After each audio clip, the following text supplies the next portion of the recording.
In terms of murder, the frequently used instruments were firearms. In 408 of those cases in the sample, we noticed that firearms were used. Knives were used in 159 cases and sharp instruments in 74 cases. So firearms were the most frequently used murder instrument. When it comes to the murder of police members, we are happy to report that in quarter 4, we didn't lose any of the police members. We lost 4 last year, and in this year there were no members lost. Attacks on farming and rural community for the quarter. In the previous financial year there were 5 attacks, and in quarter 4 of 2024-25 there were 6 attacks here. There was 1 increase there, and of those 6 incidents there were 3 house robberies, 2 attempted murders and 1 murder. Then when it comes to contact crime where liquor and drugs are involved, we can see when it comes to assault GBH, in our sample we found, or in our selected confirmed incidents, we found that 718 of those cases liquor were involved and 10 drugs. In terms of rape, 317 of those cases involved alcohol. Murder, 51 of those cases involved murder. And when it comes to the way it occurs, and we found that 459 of the assault GBH incidents occurred at liquor outlets. That is now taverns, saloons, pubs, bars, nightclubs. And 13 rape incidents occurred in those liquor outlets. Attempted murder, 18 of those happened at liquor outlets, and for murder, 32 happened at liquor outlets. A breakdown of our rape in terms of our districts. Buffalo City and OR Tambo was the major contributors here, but OR Tambo contributed 22.1% and Buffalo City 14.6%. And it remained stable. There were no increases from the previous financial year. But we can see that for the province, there was a decrease of 2.4% from the previous financial year. When it comes to our top 30 rape stations, or let me not say rape stations, stations where we reported rapes, we found that Lusikisiki and Nqatha and Melanie were also in the national top 30. Lusikisiki number 5, Nqatha number 10, and Melanie number 22. But we can see that Lusikisiki had a reduction of 3.2% and Nqatha a reduction of 8.5% in terms of rape.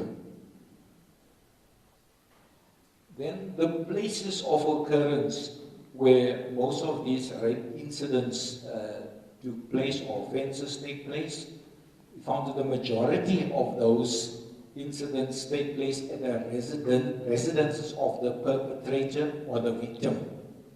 And that is 710 of those.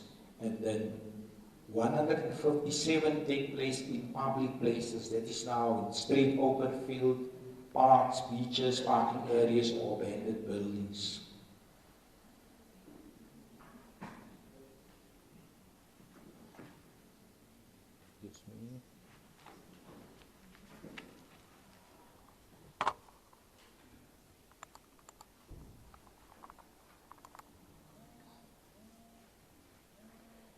Then in terms of selected domestic violence related crimes, what we've noticed is that the majority of those crimes in domestic violence settings were assault GBH and common assault, where assault GBH for the province was 1,434 for the quarter, and assault GBH 1,191 for the quarter. But there were also cases of rape, 152, cases of murder, 37, and cases of attempted murder, 26. What we've noticed also in terms of murder, there were 15 females and 22 males. Then the causative factors for the murder, attempted murder, and assault GBH.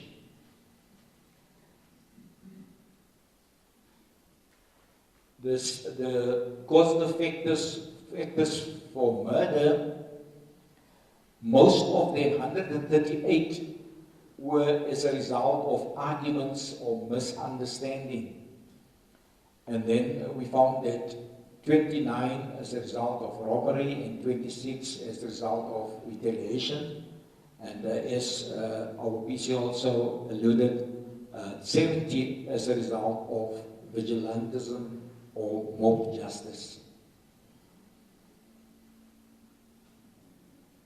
The place of occurrence for all these murders, the majority took place in public places, 441, in places like your streets, open fields, recreational centers, beach parking areas, abandoned buildings. But there were also a significant number, 353, that took place in the residences of the perpetrator or the victim, including residences known by the victims or the perpetrators, like family, friends, or neighbors. Next slide, we will look at kidnapping, where we can see that the majority of the districts showed increases in kidnapping. There were only 2 districts where kidnapping showed a decrease. That's Buffalo City, 19 counts less, and Chris Hani, 1 count less. And overall, the province showed an increase of 6.3% in kidnapping. That is 235 cases for the quarter. Here we can see it's confirming what we just said, that in most of the stations there were increase concerning kidnapping. Mount Road showed a decrease, and East London, and New Brighton, and Algoba showed decreases. The circumstances or the causative factors for kidnapping, what we found is the ransom was, in most cases, the causative factors for kidnapping. And there was also some extortion and human trafficking. The trio crimes, what we found that 5 of the districts showed decreases in the total of the trio crimes. And the biggest contributors of the trio crimes was Nelson Mandela, with a contribution of 40.9%, and OR Tambo with a contribution of 21.7%. So those 2 districts give us more than 60%. But we found that Nelson Mandela had a big decrease there, almost 30%, 29.1% decrease in the trio crime. The province had a double-digit decrease also in the trio crime of 14.8%. Then our top 30 stations for the trio crime was KwaZulu and New Brighton. And they also featured in our top 10 nationally, where KwaZulu is number 4 and New Brighton number 10. But these stations also showed decreases compared to last year, where New Brighton had a big decrease there of 30 7.2%. Our carjacking, there we found that 3 districts showed decreases and 4 increases. The biggest contributors was Nelson Mandela Metro with 63.8% and our Tambo with 15%. And because they showed decreases, they are big stations or big districts, they were also the drivers for that almost 20% decrease that the province had in carjacking. The decrease was 18.8%.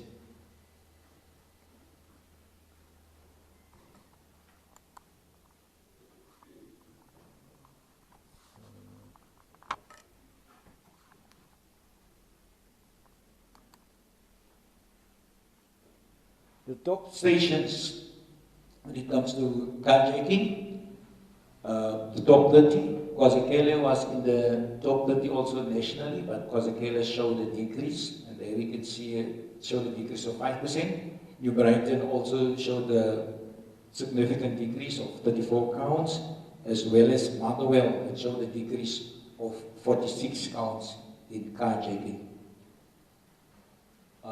Then the carjacking, the types of vehicles hijacked was sedan, hatchbacks, 178 of those cases, and then buggies and panel vans, 100 of those hijacked.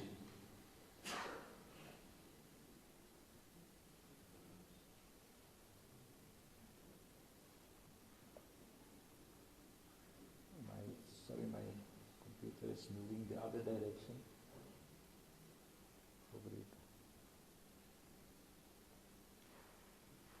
Robbery in residential premises. Yeah, this was one of the drivers for the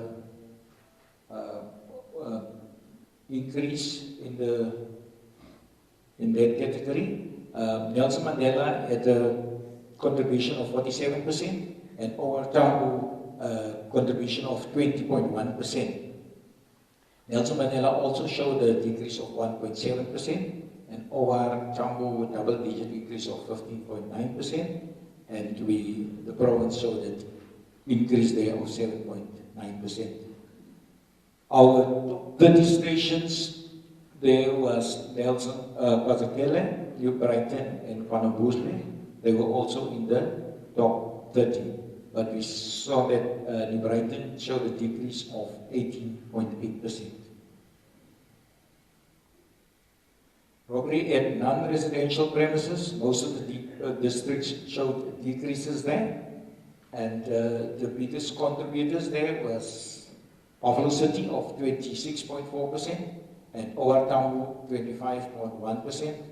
Buffalo City showed a double-digit decrease there, 11.7%. And also the province, a double-digit decrease of 21.6%. The top 30 stations for robbery in non-residential premises, we have Madeira, Kumbu, Ibode, Tonle. They were all in the top 30, but some of them showed decreases. Madeira showed a decrease of 10 counts from the previous year. Robbery at cash in transit, not much happened. There were 4 cases, compared to the 8 of last year. And most of the districts showed decreases. The top stations for the robbery of cash in transit, there were only 4 stations that those incidents happened, and it was in Glen Grey, Madeira, Anduli, Nobo. Those were the 4 stations, each with 1 count. The truck hijacking. Truck hijacking, there was 13 in Nelson Mandela Bay, but it's a huge decrease from the previous financial year where there was 59 cases, so it's a decrease of 46 counts. Nelson Mandela was also the biggest contributor there of 61.9%, and our Tambu 19.0%, and the province showed a decrease of 46 counts compared to the previous financial year in terms of truck hijacking. So these are the stations where the truck hijacking happens, and you can see that Swartkops and Nomo are in the top 30, but Swartkops showed a decrease of 12 of those offences from 16 in the previous financial year to only 4 in the fourth quarter. The burglary at non-residential premises, the province showed a slight increase there of 0.6%.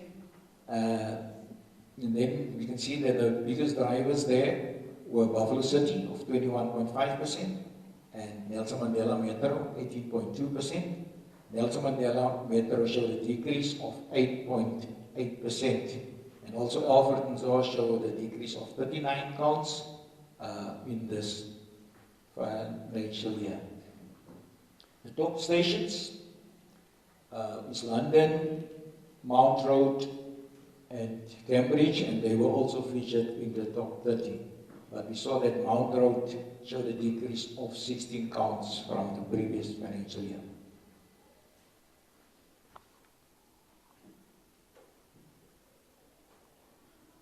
Burglary at residential premises. There we see that the province had a slight increase of 2.7%. The biggest contributors were Buffalo City and Nelson Mandela, but both of those districts showed decreases. Buffalo City double-digit decrease of 13.4%, and Nelson Mandela a decrease of 7.3%. There was also a double-digit decrease from Alfred and Zor, 13.4%.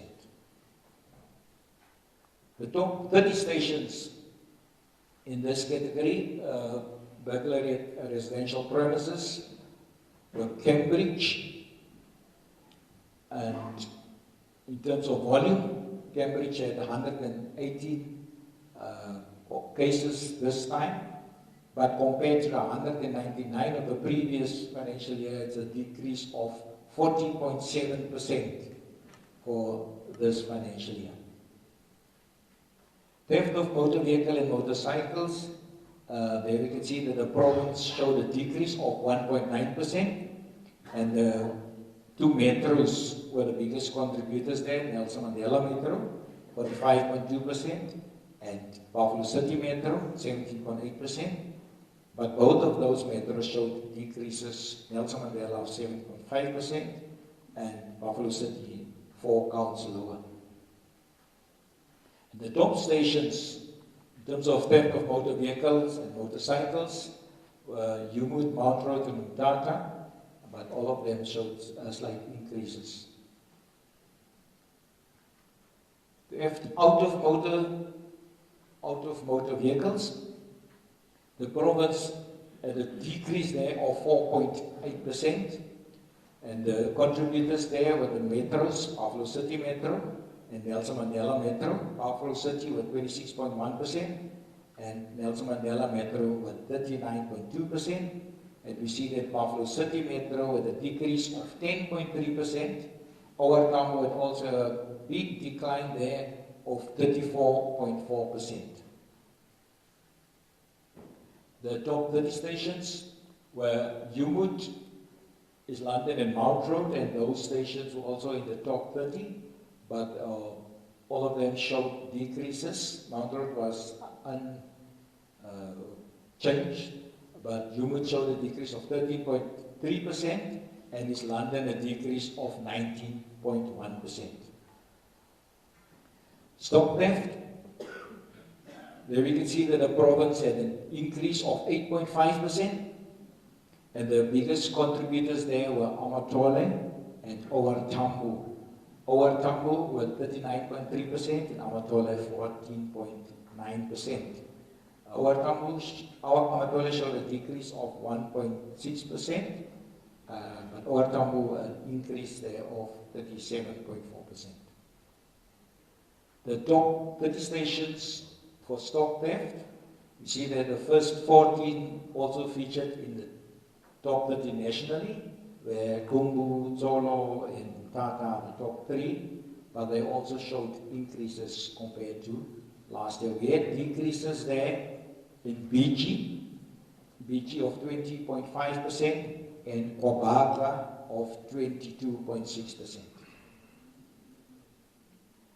The number of cases reported per stock type, and there we see that there were 446 cases where sheep was the stock type reported, and that was 35.6%, and cattle also 446%, the same percentage as the stock type that were reported. There were also goats, 204 as a stock type in 16.3 of those cases.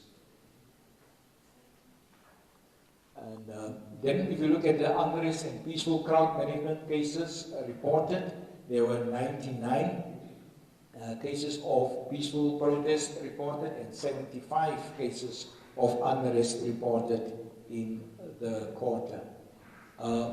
This is the summary. I believe that the acting PC already dealt with the summary MEC, so I would now thank you for this presentation.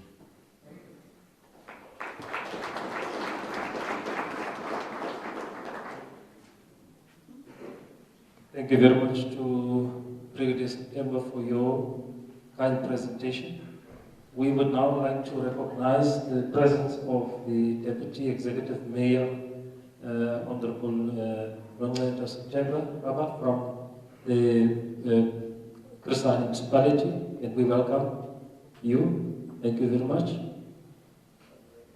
We would also like to extend a word of welcome to the Regional Commissioner of the Department of Correctional Services, Commissioner Nqatha. You are welcome. Thank you very much. Can we now hand over to Brigadier who's going to give us a recovery plan? Thank you. Over to you. Let's welcome him. This is the task at hand. Thank you.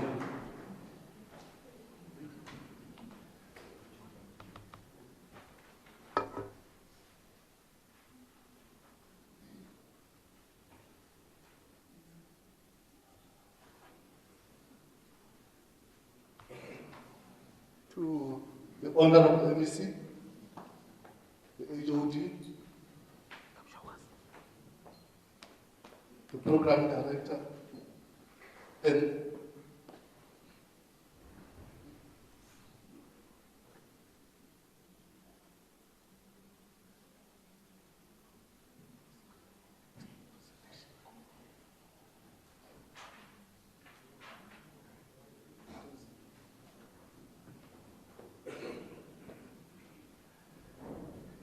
that's what happens, MEC, when you give people your card, you work on other people's cards. My apologies. Let me write on the protocol of the Program Director and my previous speakers with regard to greetings. The senior managers of the SABC, as well as our colleagues, our partners in crime with all their entities. Let me start by presenting this recovery plan. MEC, the recovery plan was meant to address the crimes of the fourth quarter as presented. It was meant to show in the analysis of what has happened, how the SABC has responded to that particular crime. Our presentation will take us through the scope of presentation that will deal with the background, contributing districts, interpretation of crime picture, action executed, the arrests, confiscations, crime detection, interventions, and newsworthy incidents. The presentation provides a holistic view of policing as proactive measures and crime detection actions as a form of reaction and the success achieved during the fourth quarter, as reported earlier on. A total of 8,238 operations were conducted during the quarter with a great success and contributions as well as in that fourth quarter. In our endeavors to deal with crime, we have bilateral operations with the Kingdom of Lesotho, as we know that we are bothered with Lesotho, especially in the issue of stock theft. And those operations were conducted during the fourth quarter.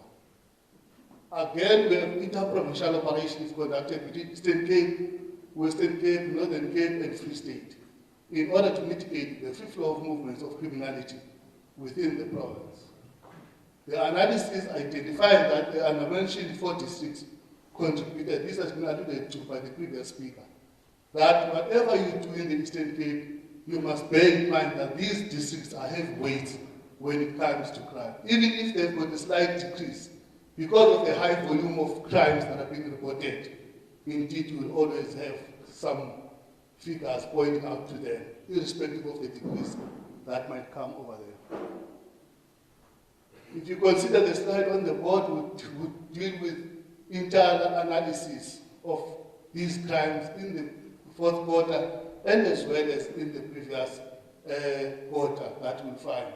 You can see the pattern in terms of the heavyweights. Your Nelson Mandela Bay has got a big chunk of the increase, followed by BCM or Tambo and Sarabatman respectively. In the analysis, this is where more on the evidence-based policy. Quarter 3 and 4 were compared, and during that comparison, it depicts a picture that Nelson Mandela Bay remained the greatest contributor, which was followed by Sarabatman in the quarter under review. On a year-to-year comparison, that is now 2023 and 2024, the comparison of 17 reported community crimes therefore depicts a downward trend, as we have seen in MEC, that the crime trends were going down. This you can only pose by saying, if you decrease most of the 17 community reported crime, your picture doesn't look bad anymore, even though there's still figures on the board. The underscoring of policy of socio-economic issues through the domestic intelligence provided by intelligence structures in a form of an early warning also draw attention and redirecting policy resources. As we know, the protests and any other thing are taking out the resources that were supposed to deal with crime, and we have to redirect them to socio-economic issues. A notable impact in terms of contribution was the TRT geographical optimal deployment across the districts. As we know that there are some districts that don't have TRT, but however, with these sporadic deployments, we can see the results that are coming down. One of them is to see that there is no more noise about CITs, not to say CITs cannot happen, but that deployment deters the upward contribution of the CITs. These MECs are the actions executed. In terms of stops and search, we had all the 3 months being compared through the years, and we also have those that are done on roadblocks and the facilities. These actions are to mitigate the free flow of movement of criminals and also on the spot addressing of crime over and above the partnership and the sector policy, including the CPF that we are conducting in our areas. These are the police actions that have been executed in the quarter to mitigate the picture of crime as part of recovery plan. They yielded results where MEC, you can see the number of arrests in the fourth quarter. In conduct crime, we had in January 2,583 arrests in conduct crime, and you can also see in February 2,423 and in March 2,638. You can also see in property crime. The reason why I'm citing these 3 MECs because if you look at the downward trend of the crime, you can see most of these are the ones that had a decrease, except for the stock theft that were recorded 6.8 increase. This is the displacement of crime. In terms of evidence-based policy in MEC, it is important to know that while we are dealing with stabilization, you just have to move crime from the hotspot. It means that we can prioritize crime. The displacement that we have seen could only shake them to a lower range except for stock theft that has been already alluded to. The conduct crime and conduct-related crime also went down. These are the successes where the firearms and ammunition has been recovered. From January, we can see that January and February was the month that we tried, but March was where the police action has stamped the authority and reclaimed our streets from the hands of the criminals.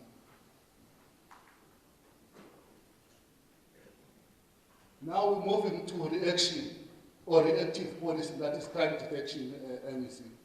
MEC, what is of most important is that when we deal with crime, there is always an interest to deal with murder and rape as well. In this slide, we are showing that there is more arrest that has taken place in the fourth quarter. For January, there were 349, February 306, and March 311, all of those in rape. Then if you go to murders, let me see a total of 444, you would have accumulated in terms of arrest. In January, we made an arrest of 166 for murders, in February 116, and in March 162.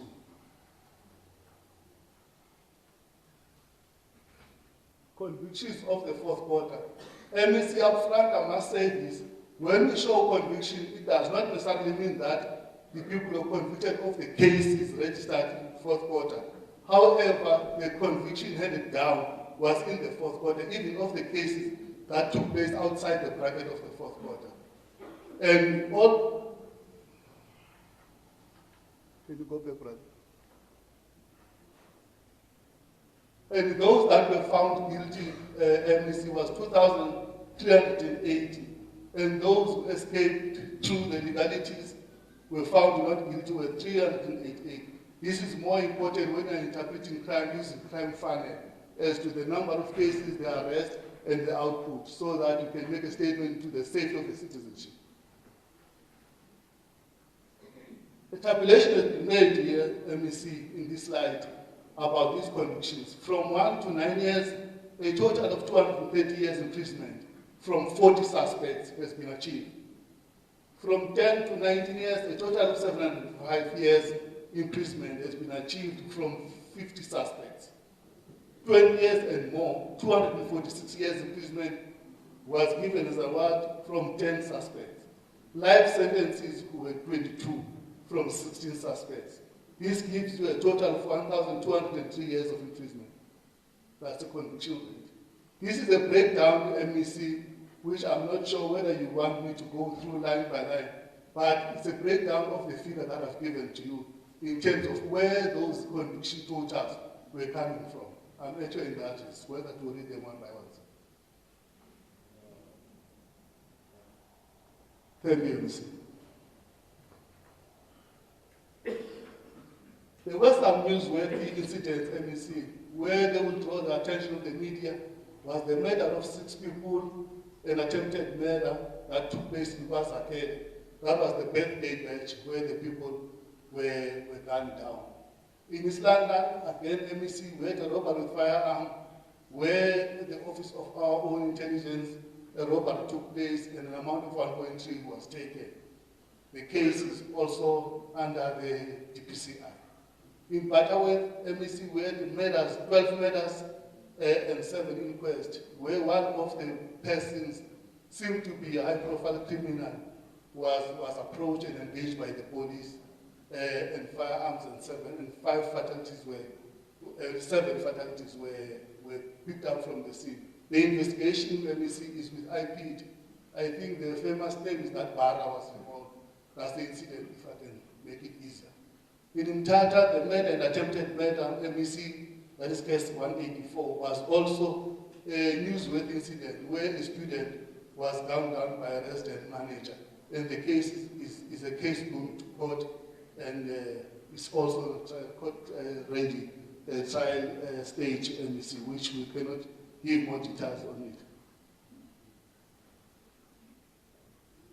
MEC, we cannot say all is well and we can rest. This is the current sub-stabilization intervention. Currently, the national deployment at OR Tambo and Nelson Mandela Bay districts are still taking place, as we have indicated that whether you can drop the crime, but they still remain the biggest contributors in the crime. The provincial extortion hotline and the POCC continues to monitor it together with organized crime, and the provincial extortion task team is working on them. I must say, MEC is yielding some results if you look at the confidence of people coming forward to report and the promptness of attending of those cases. And we can see there's a deterrence to that effect. The weekly high-density operations are conducted in all district MEC, led by senior officers from the districts and from the stations as well, showing that we are still there in the presence of the community. The senior officers continue to lead those operations. Ministerial Crime Summit brought in a prioritization of crime levels, including that of stock theft, as Eastern Cape and Nqatha Central became one of the 30+5 stations which are receiving attention and monitoring from national MEC. Again, our interventions are going further on anti-gang strategy with community safety, are yielding notable results. We can see the combination of those brigades and the district blue, and as well as the memorandum that was signed in PE. That collaboration also is displacing crime if you follow it from northern areas into the township. That is a sign that the attempted murders and the murders are going down from the northern areas into the township. It's a first sign of displacement, which we can say it's working and we may not take our eyes off. The MEC's initiative, Musukuthula Kusonakala initiative, directs a collaboration between the public and non-governmental strategy organization, which continues to influence the multidisciplinary approach towards new emerging patterns of crimes. To mention the foodborne illness, illegal liquor outlets, and the gender-based violence and femicide initiatives. To mitigate these serious violent crimes in the following district was one of our priorities, and this was done through the ad hoc deployment of TRT. Over Tambo, Jogari, Alfred Nzo, and Engobo in Christian. That's where our focused deployment is taking place in MEC. MEC, this is a breaking story in terms of one is losing hope of what we are doing. These are the successes that are coming up or that came up during the process. In January, there was an arrest at Kwaiman whereby an African male, 33 years, was found with a number of firearms with him. Through the intelligence and operational members that were involved. In that operation, R5 rifle, AK-47 shotgun, pistol and revolvers were also seized. That's a number of firearms. Surprisingly, the person was a repeat offender. He was out on the same crime category of being in possession of unlicensed firearm, but he was subsequently arrested on that one. In Tanzania case 139 of 2025 MEC, operations was led, that operation led to the arrest of 2 African males with the recovery of 30 bags of copper, 1 full crate of copper, 1 weighing scale, and a cash value of 22,000, with a street estimated value of 322,000. The reason why we are mentioning this success MEC, this is considered as a crime against critical infrastructure that derails to, or that gives birth to the number of protests, of service delivery protests within our communities. We are putting an eye on it, MEC. During the month of February, a 55-year-old was arrested with a drug that was moving, a consignment of tablets that was moving along Komani line towards or destined for East London. The suspect was arrested with 111 bags of drugs and they were confiscated. The case is under court role, your MEC, that we cannot give more details on that one. During the month of February, a focus on stock theft took place with an operation that was organized between Howard Tambo and Alfred Nzo and Jordan. 208 cattle were recovered, 15 sheep were recovered, 25 goats were recovered, 5 horses were recovered with 2 unlicensed firearms, 46 live ammunition The items that were recovered were with liquor, with 78,850 liters. This is one of the deliberations and initiatives that made us to connect some districts because they are affected with one crime syndrome in that particular area MEC. We also identify those during our analysis.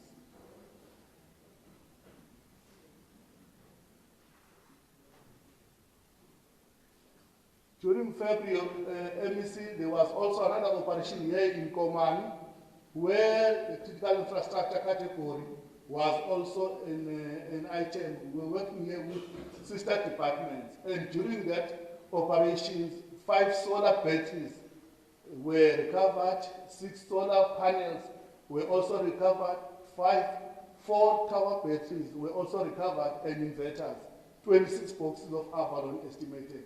The reason why we're showing this is that the offender profile that we're dealing with is not in one category of crime, but is moving amongst categories of crime. And this is what we're getting from the suspect that we're dealing with. Similarly, so the suspect that you find on the CITs are likely the same suspect that you will find in the kidnapping. Because if they see that the foot is up on kidnapping, then they go to CIT. Once we see the CIT, the foot is up, then they go to kidnapping. That is what we are trying to show about the prolific offenders that we are dealing with, MEC. On the 10th of March, an operation took place in Yansonville, where in the operations, an Avalon to the street value of 4.2 million was also seized. Also in the same area, in Grafrenet, an Avalon with unlicensed firearm was also recovered, and we received an award through the sentence of 2-year imprisonment for the particular suspect.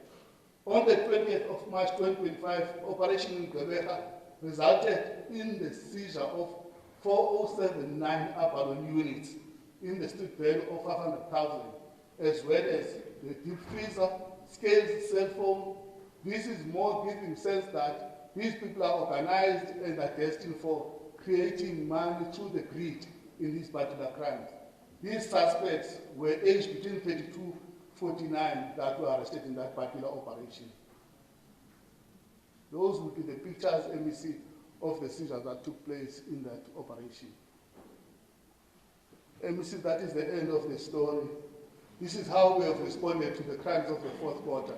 Over and above that, we remain resolute that whatever emerging patterns that are coming through, we are ready for that through the analysis and the crime panel. Thank you, MC. Thank you very much to Brigadier Lele for his consistent and very good contribution to the science of the crime statistics. HOD, when the MSc first started, he said he must have a recovery plan. And I'm happy to see that your science is giving a clear direction that we are not only reporting crime statistics, but we're also reflecting what is the work, the actual work that is done on the ground. So let us give all the members of the South African Police Services and the communities in blue a round of applause for the work that has been done. Thank you very much. I will now have the privilege of handing over to my fellow Program Director, Brigadier Nqatha. Over to you, madam. Let's welcome her.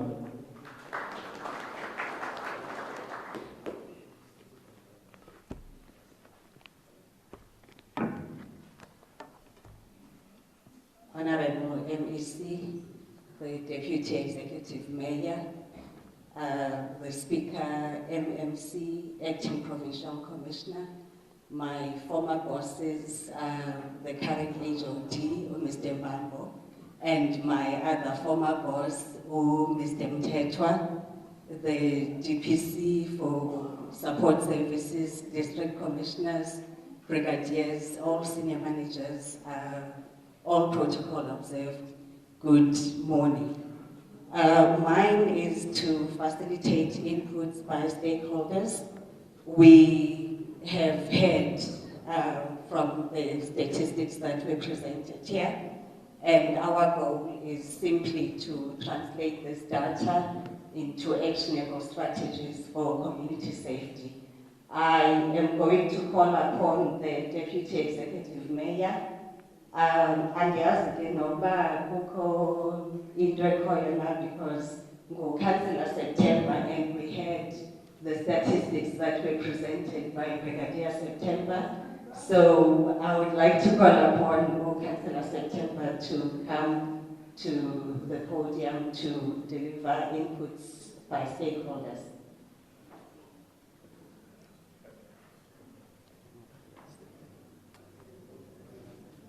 A round of applause for the Deputy Executive Mayor, please.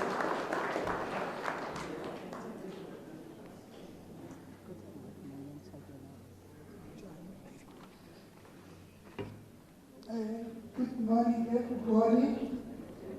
Let me also rise to the protocol that has been already established, but noting the senior members of the department. I'm not going to bank ranks because it is so good that clown. To our MEC,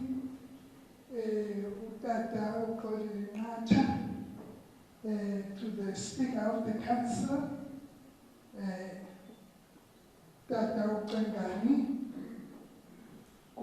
NMC Umama. I've noticed that today it's cold, but everybody, it's not that much feeling cold because the presentations that are being given here are so exciting. So exciting in a manner that in most areas of crime, crime is decreased.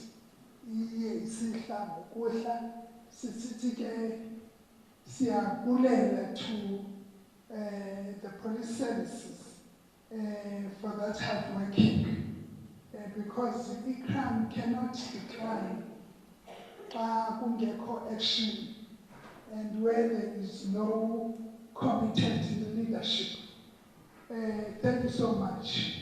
We feel proud of having at this time this department in our own areas of environment, because the crime that is within our own country, not in the Eastern Cape as a whole, it kills us, especially the rape of the elderly people and the rape of the young kids.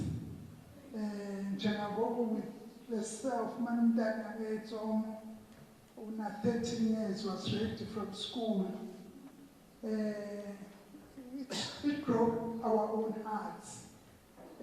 But there we are having hope that this department in this province, it is in good hands of MC Xolile Nqatha, because he's a man of his own action, a dedicated person.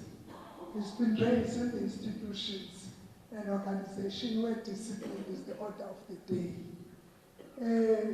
We are also saying that the partnership that we are having with the department, it is so critical that we must strengthen it.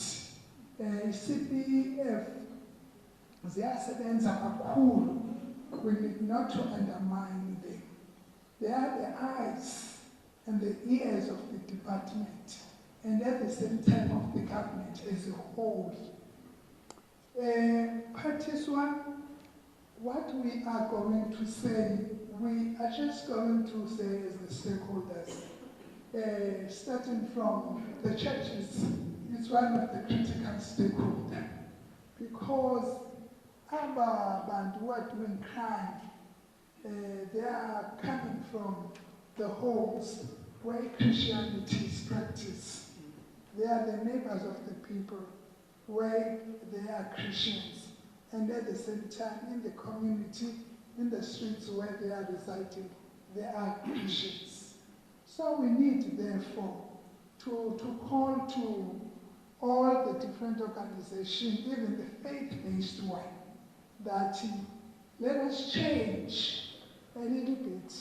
In fact, let us not change, but let us add in our own assignment, this noble assignment of being in terms of checking around what is happening that was not supposed to be happening in our own areas in terms of crime, in terms of ethics, and in partnership with the police services, sikwazi ukuthi ezo zinto can be, handled in a very good way that will benefit the citizen of the Eastern Cape and of the country as a whole.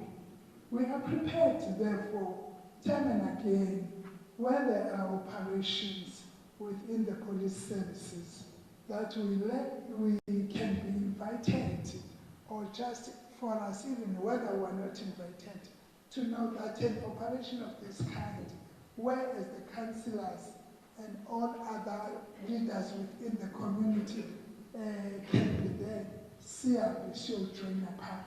I used to go there, but I think that one of these days I will just visit the office to say that we are available. We want to be with you in fighting crime and to prevent and combat crime within our own areas. Amapolisa MEC, asenza sibe newari, because they die on a daily basis, and they find that they are no longer having dignity within the communities. Even these offenders, they don't take it serious. That one needs the engagement, how to give them more, power, to be given a chance of what accelerates within the space given. I'm going to have the kind of as we respond. Now, if they see that there is a country,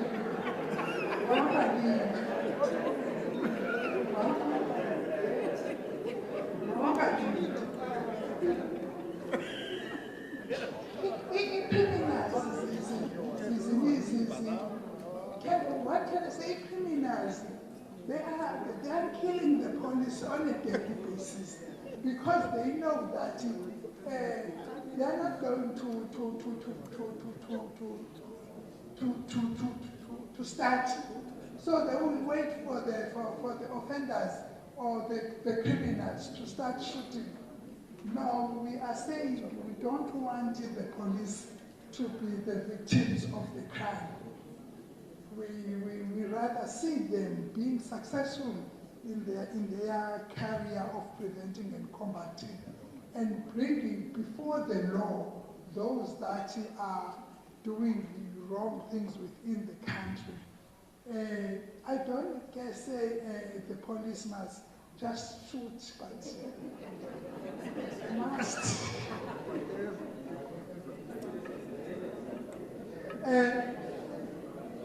Okay. We are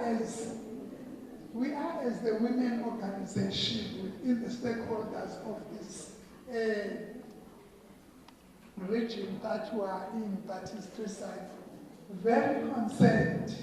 We are very concerned about the safety of the elderly people, the safety of the young children, regardless of sex, because the safety work, it's no longer, targeted females.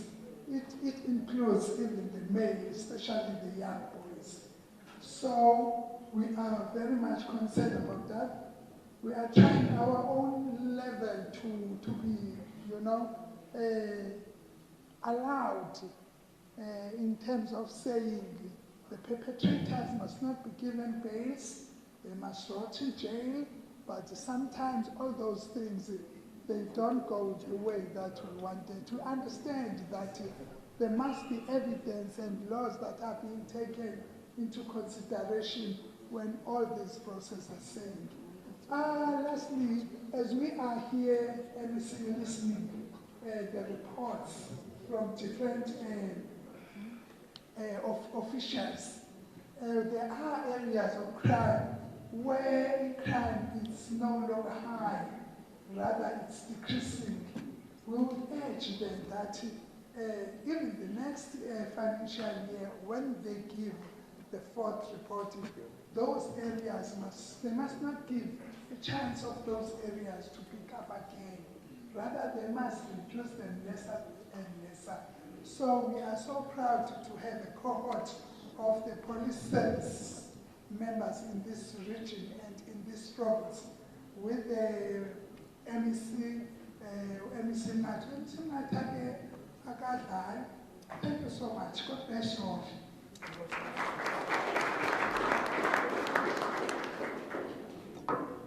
Thank you very much, Councillor September. Now I am going to call upon the eyes, ears and voice of our neighborhoods, or MMC for Community Services, or Councillor Xolile to just give us a few inputs. I think my job is done here because Mr. Nqatha is saying that he does not want to say that SAPS is bringing problems for him through, because I am going to call upon Mr. Jonas to come back on stage to continue with the rest of the program. Thank you.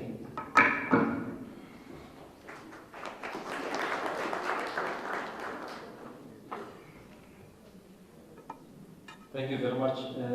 I think we appreciate those kind words. We will now, Honorable MEC, allow you to come forward and do the necessary. Can we all welcome the Honorable MEC as he now provides his keynote address. The MEC for Community Safety and Transport. Thank you. Yeah, thank you. Thank you. Yes.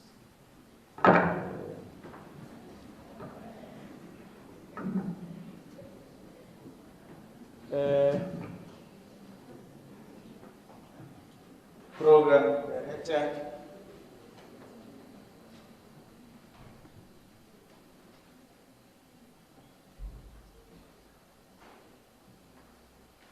Program Director,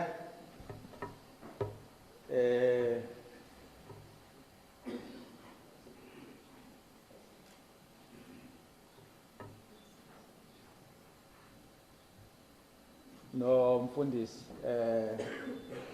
umatros abesivulela ngomthandazo, the Honorable Deputy Executive Mayor and the Honorable Speaker, Honorable MMC or MEC Xolile, I want the MEC. Right. Now I'm going to Councillor Nqatha.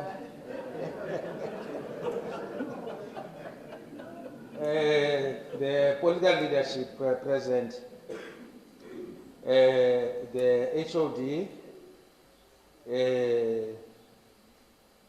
Mr. Mbambo, our new HOD, and welcome to this, your first session of the release of crime stats. The Acting Provincial Commissioner, Major General Kupiso, the Deputy Provincial Commissioner, the Commissioner Nqatha, the District Commissioners, Brigadiers that are here, and all senior managers of SABC, including station commanders that might be here, managers of our department and other sector departments that are here. I heard that COCTA was to be here, social development was to be here, and all our district managers for the Department of Community Safety, the chairperson of the CPF, distinguished guests, members of the media, ladies and gentlemen, good morning. Molweni. Thank you, Brigadier September and Brigadier Xolile,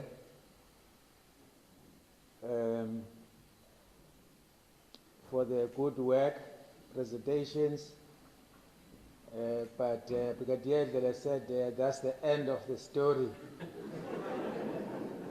And that is more than a story. It talks to good work done by members of SABC. And nothing wrong for you to give yourselves a round of applause.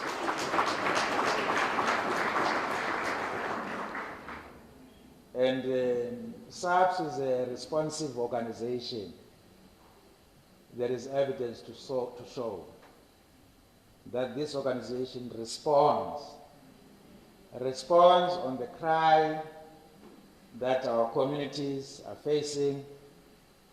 They respond even to our call as a provincial government through me, that we don't want a presentation only of crime stats, but we want a report back of what are the successes, what are we doing, what are we planning to do. And I also said that we need names of those who are successful convicted. Perhaps in each presentation, even if we don't do that, because we usually mention all of them, perhaps there are certain cases we must just select, and then to say, in this case, so-and-so was sentenced to life imprisonment for killing so-and-so. Let's do that, so that we make our presentation live, so that we demonstrate that it's not more than statistics. It's about human beings, and that the actions of SABC are targeting, the criminals in a way that is fitting.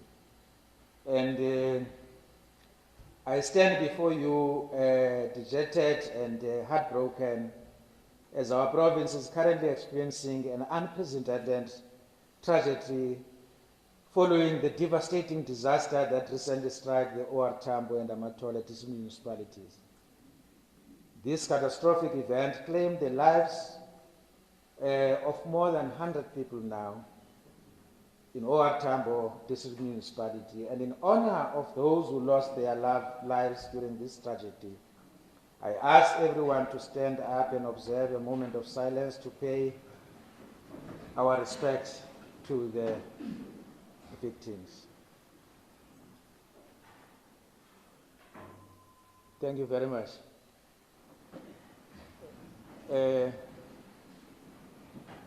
Ngibuyisile masimhlakazi. Ndiyakhahlela media. Ndiyakhahlela ungafaka nye headline wrong phaya.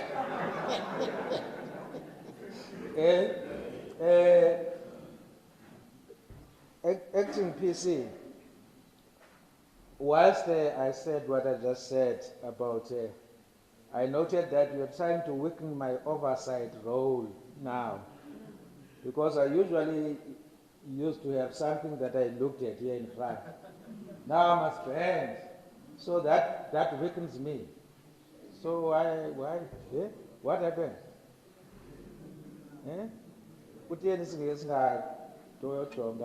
Presentation. Okay, so on behalf of the provincial government, I would like to extend our sincere condolences to the grieving families and affected by this tragedy. The recent disaster has also caused an extensive damage to the infrastructure in the OR Tambo and Amatola municipality. This destruction has left many people homeless. We are therefore making a clarion call on all citizens of this country to extend a helping hand to survivors of this disaster. Kuba isintu sithi isandla sihlamba esinye kwaye umuntu ngumuntu ngabantu. For me, who was heading two departments with one ministry. The disaster equally has a negative impact on our roads, and which also impacts on the ability for effective policing. Because if roads are bad, it takes time for police to arrive where they are called. It results in many breakdowns of our vehicles because of the state of roads. So this is really a double blow, you know. And we have come together once again to account to the people of the Eastern Cape on the progress our province has made in the fight against crime. Today we converge amid troubling criminal activities that have severely affected our citizens, particularly women and children and the elderly. Our province is not immune to these criminal activities. Crime is often committed by armed criminals who will not hesitate to kill dead anyone standing in their way. There is no better illustration of this than the events that unfolded in our province. A week ago, the Deputy Vice Chancellor of Walter Sisulu was shot and killed in Nqatha. In the past 2 weeks, a police officer was shot and killed in Namakwe while on his way to work. Additionally, a month ago, 2 elderly women, aged 85 and 75, were tragically shot and killed at Upper Nqatha in Alice. And again, recently, a 20-year-old girl was murdered in the villages just outside East London. On behalf, and many others, on behalf of the provincial government, I wish to express our heartfelt condolences to the grieving families of these victims and other families who have lost their loved ones. Recently, our team of engineers at DOT were out to repair a damaged bridge at Kala Reserve here in Prisani. We were attacked by a group of armed criminals who tied them down and demanded keys to the buggy. They then stole tires from the tipper truck, and which they were going to use in the project. We condemn these criminal activities in the strongest possible terms. We'll leave no stone unturned in our investigation, as we are determined to find and apprehend these responsible for these heinous crimes. As I always said, evidence is there for all to see. I might not say exactly what Deputy Executive Mayor September says, and of what happened yesterday with the fatal shooting of the 6 suspects in Nqatha last night. Unfortunately as it is, but it is one of the evidence that shows that the police will not hesitate when under threat. It might be that Mamu September, maybe waiting to be shot is not a good idea. But once you feel you are under threat, you can explain, you need to act. Maybe that's a better way and nuance into it. You know, police are trained, they know when they are under threat. They know when their lives are under threat. So why wait for someone to shoot you when you know already? When through crime intelligence, you following a case through crime intelligence, these are possibly dangerous suspects. Why wait to be shot? And so let me stop there. And police are continuing their investigation on these matters, and let's just strengthen that. And I'm interacting, working very hard. Yesterday, I had a meeting with the taxi industry, and they were introducing to me their inclusive structure as they are divided in the province. So they were introducing that team to me, and I've always said to them, going around the streets of our villages armed is not sustainable. It's not guarantee for your safety. We can only guarantee security if we have got only one security police service that is the police, that is the soldiers. Don't act as if we are building a parallel state in our country, something which will not allow. Your conduct intimidates our communities as you carry your firearms going up and down. Let's work together to secure peace. And many of them have cooperated up until this point. And so we must just build in that process to secure peace, to ensure that all the citizens of the province are law-abiding, and that there is no need for many of us to be armed except those who are authorized to do so.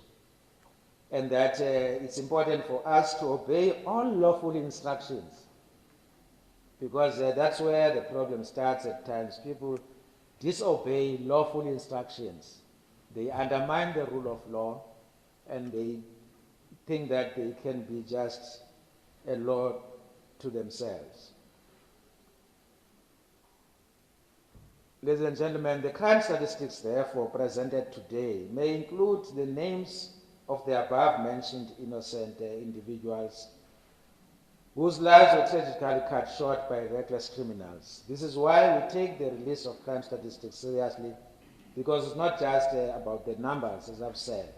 It's about the lives lost, the pain endured, the tears shed.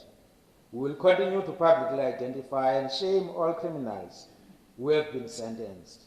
This will ensure that the public is aware that these individuals who wronged their families have faced severe consequences for their actions, like the life sentences we have seen here in the report, which is quite commendable, because these successful convictions leading to sentencing talks to the work done by SABC. Additionally, it provides affected families with a sense of closure and justice. Ladies and gentlemen, on the crime statistics presented here today, I have noticed the 6.1% decrease in contact crimes and a decrease of 2.5% in contact-related crimes, as well as decrease of 1.5% in other serious crimes. Property crime has depicted an increase of 1.5%, whilst category of crime dependent on police action for detection shows a positive increase of 13.9%. The total contact crimes decreased by 1,093 cases. Most importantly, we welcome the decrease of 12% in murder, as it is one of the major challenges we are faced with in our province. We have also noted with concern the increase of 2.3% in common assault and 1.2% in attempted murder, respectively. We will work tirelessly to ensure that we continue to reduce contact crimes with tangible numbers in the province. Our wish is to ensure that no one loses his or her own life, for one life lost is one too many. As the Department of Community Safety, working with SABC, we will continue to create safer and secure communities, as mandated by Section 12 of the National Development Plan. Program Director, it is a well-known fact that our province is still confronted with high levels of gender-based violence and femicide. As a provincial government, we are gravely concerned about the alarming rise in crimes against women and children. In this quarter, the province has depicted the following increases in crimes against women and children. Murder, 1.3%, attempted murder, 13 cases, and whilst assault depicted a decrease of 41 cases, 1.6%. We are pleased to note that the following decreases in crimes against children in this quarter, that is murder, 43.9%, assault, GBH, 24 cases, whilst attempted murder depicted an increase of 6 cases, which is about 14.6%. We also observed the marginal 1.2% decrease in sexual offenses. Most importantly, will continue to welcome decrease in rape, as it is our ultimate goal to ensure that not a single person is raped in the province. Therefore, we are pleased with the 2.4% marginal decrease in rape recorded this quarter. The Lusikisiki remains our worry, because sometimes it was promising, maybe being overtaken by Nqatha. Now it has gone back to be the number one. That is quite worrying as it relates to Lusikisiki. Let's intensify our work. It can be a permanent place for rape of women. It can be in our watch as political leadership, as religious leadership, as members of SABC, as society as a whole. That cannot be a permanent fixture. We owe it to the people of Lusikisiki, we owe it to the people of the province to ensure that they live in peace and feel safe in their streets, in their villages, in their households. This we are determined to do. And it will be amiss of me if I do not express my concern about 5 stations that have been hotspots for rape, exactly the point that I'm raising. During this quarter, the top 5 stations identified as hotspots for rape, that is Lusikisiki, 5 cases, Nqatha, 10 cases, Melin, 22 cases, and Stakespruit and Flagstaff. Ladies and gentlemen, this bad behavior requires all of us to work together to combat this serious crime. We have already intervened in areas such as Lusikisiki and Nqatha. As we expand our efforts to other regions, we'll need everyone's support, as I've said, and I urge all relevant stakeholders to collaborate with police in the fight against violence against women and children. One of our major challenges, in addition to the above, is stock theft, which is a major cause for factional killings and violence in certain areas in the province. The 8.5% increase in stock theft is alarming, and I urge all of us to continue to collaborate with sister departments and communities to effectively tackle this problem. And I think the report as presented has shown some progress in terms of the recoveries that have been done, whether it's about cattle or goats and sheep, and the figures that are involved. Our province being a rural province, livestock is all what our people have. It's all what they have. So we must intensify the fight there. I know that before the former commissioner left, I think that includes part of his work. Some operation was done in Jokabi, and some of those recoveries were made there, which included all units of SABC. We must intensify that work, because it will bring sort of huge relief to many households. I know elderly men and women who have died after losing their livestock, because it is all what they have. They just, after having lost their livestock, they just can't live. And we must reverse this level of disdain that criminals have, such that they can go to somebody's house to say, Puma, Okanyutini, but Sizozithatha. It's not stock theft, it's livestock robbery, more than anything. So that's a level of disdain. And in one area, I'm told there that they even come to say that we know that you have got a firearm, you must throw it through the window. And if you refuse to do so, they get in. And they ask you even how many bullets do you have. They asked another gentleman there. So that's another area of concern in the Namakwe area. So we must intensify our efforts in this regard. It's very, very important to our province, as I've said, given the fact that livestock is the wealth and the only source of income that our people have. As I conclude, I want to highlight the marginal decreases of 2.5%, 2.9%, pardon me, in all the community-reported serious crimes. 5 of the 8 district-deputed decreases in the 17 community-reported serious crimes. The district that contributed mostly to this category of crime in the Eastern Cape are Nelson Mandela District, with contributing 23%, and whilst depicting a decrease of 9.9%. In Buffalo City District, with a contribution, is Nelson Mandela, then Buffalo City with a contribution of 19.7%, and OR Tambo. So these hotspots are giving us a headache. And whilst we're making progress, but overall, when you look, they still contribute more in our performance, in our fight against crime. So we've got to intensify our fight there. We've got to intensify our operation. And the work that is being done there is appreciated. And we must not allow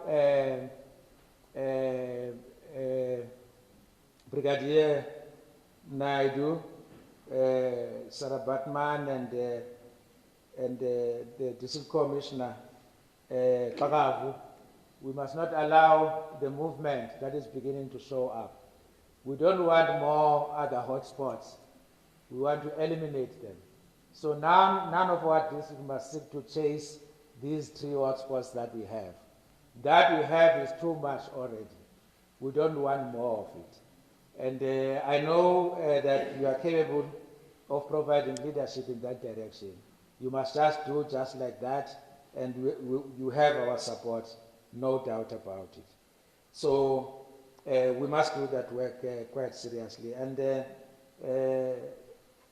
you know, people must just get used to our presence. As I always say, that law enforcement is not a seasonal thing. We must not be visible because it's a long weekend or it's that holiday. Let's just register a permanent presence for people to know that, you know, that which we've already demonstrated anyway, to say that now we're quite certain as a province, if you break the law, you are going to be caught. That we know it. We have got evidence to show, particularly those serious crimes. So let's ensure that we do these regular operations, disruptive operations that are quite helpful to serve as a deterrent against crime, to serve as a platform to build confidence to SABS by members of the community. Because that confidence of a mobilized community behind SABS is that which we need most, because it's going to serve to reduce the levels of crime, as all of us will be part of this contingent of forces that are fighting against crime. And as I wrap up, to conclude, I would like to express our heartfelt gratitude to all the stakeholders who have joined us today. I hope the presentation was clear and concise, and once again wish to appreciate the work done by all units of SABS and all stakeholders with the work that are doing. And on behalf of the Department of Community Safety in the province of the Eastern Cape and the entire provincial government, we welcome the crime statistics presented, and looking forward to an intensified fight going forward. I thank you.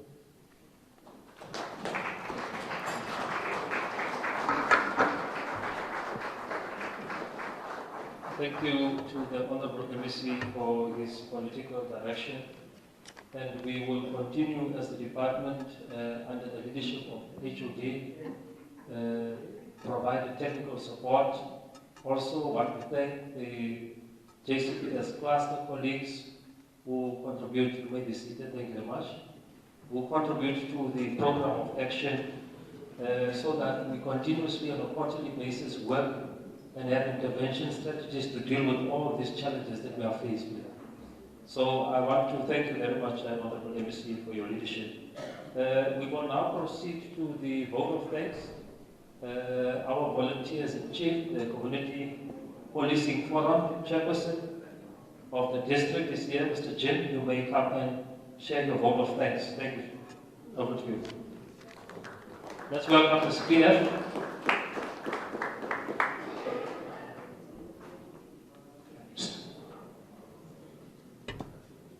Greetings in the name of our Lord Jesus. Let me observe the protocols, MEC, the acting PC, all the district commissioners, the constituency that I lead, the CBF members that are present here today, and all our officers that are present in this meeting. Let me greet all of you in the name of our Lord Jesus. Amen. Ndinikwa ke umsebenzi onganzimanga just uzothi inkosi, but I was concerned ngokusikhwabela uPremier, sikhwabele kancinci MEC. Ndicela siphinde simkhwabele MEC.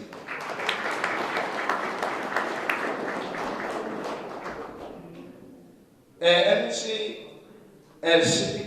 CBF members, on behalf of the CBF in the province and the district, we welcome the presentation of crime stats that was presented here today.